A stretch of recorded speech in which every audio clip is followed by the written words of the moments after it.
ചെറിയ മത്തിയാണ് ഞാനിവിടെ എടുത്തിരിക്കുന്നത്. കഴുകി ക്ലീൻ ചെയ്ത് മാറ്റി വയ്ക്കാം. ചട്ടി ചൂടാകുമ്പോൾ ഇതിലേക്ക് നമുക്ക് 2 ടീസ്പൂൺ അളവിൽ കോക്കനട്ട് ഓയിൽ ഒഴിച്ച് കൊടുക്കാം. ഓയിൽ നന്നായി ഒന്ന് ചൂടായി വരുമ്പോൾ ഇതിലേക്ക് നമുക്ക് 1/2 ടീസ്പൂൺ അളവിൽ കടുക് ഇട്ട് കൊടുക്കാം. കടുകെല്ലാം നന്നായി ഒന്ന് പൊട്ടി വരട്ടെ. ഇനി ഇതിലേക്ക് നമുക്ക് 1/4 ടീസ്പൂൺ അളവിൽ ഉലുവ ചേർത്ത് കൊടുക്കാം. ഉലുവയെല്ലാം ഇപ്പോൾ നന്നായി ഒന്ന് പൊട്ടി വന്നിട്ടുണ്ട്. ഈ സമയം ഇതിലേക്ക് നമുക്ക് സവാള ചെറുതായി അരിഞ്ഞത് ചേർത്ത് കൊടുക്കാം. ഇനി ഇതിലേക്ക് നമുക്ക് വെളുത്തുള്ളി ചേർത്ത് കൊടുക്കാം. ഒരു 8 അല്ലി വെളുത്തുള്ളിയാണ് എടുത്തിരിക്കുന്നത്. ഇതുപോലെ നീളത്തിൽ അരിഞ്ഞെടുത്തതാണ്. അതുകൂടി നമ്മൾ ഇതിലേക്ക് ചേർത്ത് കൊടുക്കുന്നു. ഇനി ഇതിലേക്ക് നമുക്ക് ഇഞ്ചി ചെറുതായി അരിഞ്ഞത് കൂടി ചേർത്ത് കൊടുക്കാം. ഇനി പച്ചമുളക് ചേർത്ത് കൊടുക്കാം. 2 പച്ചമുളകാണ് ഞാനിവിടെ എടുത്തിരിക്കുന്നത്. ഇതുപോലെ നീളത്തിലൊന്ന് കീറി എടുത്തിട്ടുണ്ട്. അതുകൂടി നമുക്ക് ഇതിലേക്ക് ചേർത്ത് കൊടുക്കാം. ഇനി നമുക്ക് കുറച്ച് കറിവേപ്പില കൂടി ചേർത്ത് കൊടുക്കാം.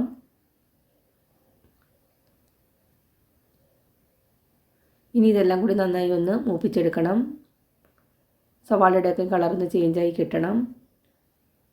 നിങ്ങൾ ആദ്യമായിട്ടാണ് എൻ്റെ ഈ ചാനൽ കാണുന്നതെങ്കിൽ ലൈക്ക് ചെയ്യാനും ഷെയർ ചെയ്യാനും സബ്സ്ക്രൈബ് ചെയ്യാനും മറക്കല്ലേ.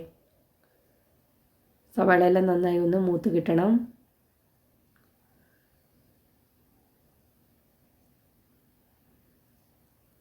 ഇത്രയും മതിയാകും. സവാളയെല്ലാം നന്നായി ഒന്ന് മൂത്ത് വന്നിട്ടുണ്ട്. ഈ സമയം ഇതിലേക്ക് നമുക്ക് മുളക് പൊടി ചേർത്ത് കൊടുക്കാം.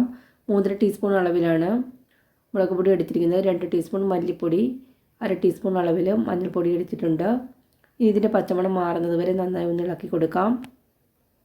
മുളക് പൊടിയെല്ലാം നന്നായി ഒന്ന് മൂത്ത് കിട്ടണം.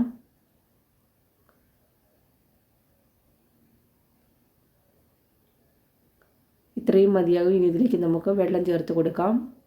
ആദ്യം മുഴുവനായിട്ട് വെള്ളം ഒഴിച്ച് കൊടുക്കുന്നില്ല, കുറച്ച് വെള്ളം ഒഴിച്ച് കൊടുത്താൽ മതി.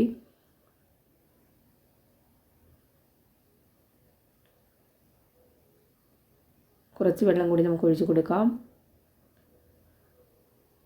അരപ്പൊക്കെ നന്നായി ഒന്ന് വെന്ത് വരട്ടെ. കുറച്ച് വെള്ളം കൂടി നമുക്ക് ഒഴിച്ച് കൊടുക്കാം.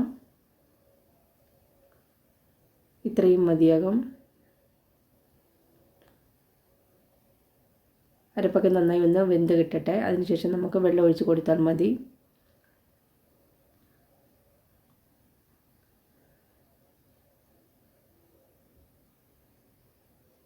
ഇത്രയും വെള്ളമാണ് ഒഴിച്ച് കൊടുത്തിരിക്കുന്നത്. ഇനി ഇതൊന്ന് തിളച്ച് വരട്ടെ. കറിയൊക്കെ നന്നായി ഒന്ന് വെന്ത് കുറുകി വന്നിട്ടുണ്ട്. ഈ സമയം ഇതിലേക്ക് നമുക്ക് ആവശ്യത്തിനുള്ള വെള്ളം ഒഴിച്ച് കൊടുക്കാം. നിങ്ങൾക്ക് ഗ്രേവിക്ക് അനുസരിച്ച് വെള്ളം ചേർത്ത് കൊടുക്കാവുന്നതാണ്. കുറച്ച് വെള്ളം കൂടി ചേർത്ത് കൊടുക്കാം. ഇത്രയും മതിയാകും. ഇനി ഇതിലേക്ക് ആവശ്യത്തിനുള്ള ഉപ്പുപൊടി ചേർത്ത് കൊടുക്കാം. തോട്ടുപുളിയാണ് എടുത്തിരിക്കുന്നത്. അതുകൂടി നമുക്ക് ചേർത്ത് കൊടുക്കാം. ഒന്നുകൂടി ഒന്ന് ഇളക്കി കൊടുക്കാം. ഇനി കറി നന്നായി ഒന്ന് തിളച്ച് വരണം. അതിനുശേഷം മീനിട്ട് കൊടുത്താൽ മതി. കറിയൊക്കെ നന്നായി തിളയ്ക്കാൻ തുടങ്ങിയിട്ടുണ്ട്. ഈ സമയം ഇതിലേക്ക് നമുക്ക് മീനിട്ട് കൊടുക്കാം. നല്ല ടേസ്റ്റി ആയിട്ടുള്ളൊരു മത്തിക്കറിയാണ്. ഇത് എല്ലാവരും ഒന്ന് ട്രൈ ചെയ്ത് നോക്കണേ.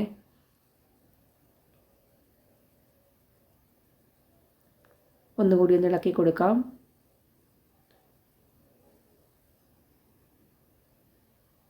ഇനി ഇത് മൂടി വെച്ചതിന് ശേഷം ഒരു 20 മിനിറ്റ് നേരം മീഡിയം ഫ്ലെയിമിലിട്ടൊന്ന് വേവിച്ചെടുക്കാം. മൂടി വെച്ച് കൊടുക്കാം.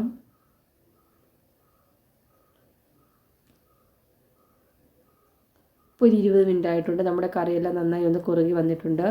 ഇത്രയും മതിയാകും. ഈ സമയത്തിലേക്ക് നമുക്ക് ഉപ്പൊക്കെ ആവശ്യത്തിനുണ്ടോ എന്ന് ചെക്ക് ചെയ്യാവുന്നതാണ്. നല്ല ടേസ്റ്റി ആയിട്ടുള്ള ഒരു മീൻ കറിയുടെ റെസിപ്പിയാണ്. ഇതെല്ലാവരും ഒന്ന് ട്രൈ ചെയ്ത് നോക്കണേ. വീഡിയോ ഇഷ്ടമായെങ്കിൽ ലൈക്ക് ചെയ്യാനും ഷെയർ ചെയ്യാനും സബ്സ്ക്രൈബ് ചെയ്യാനും മറക്കല്ലേ. താങ്ക്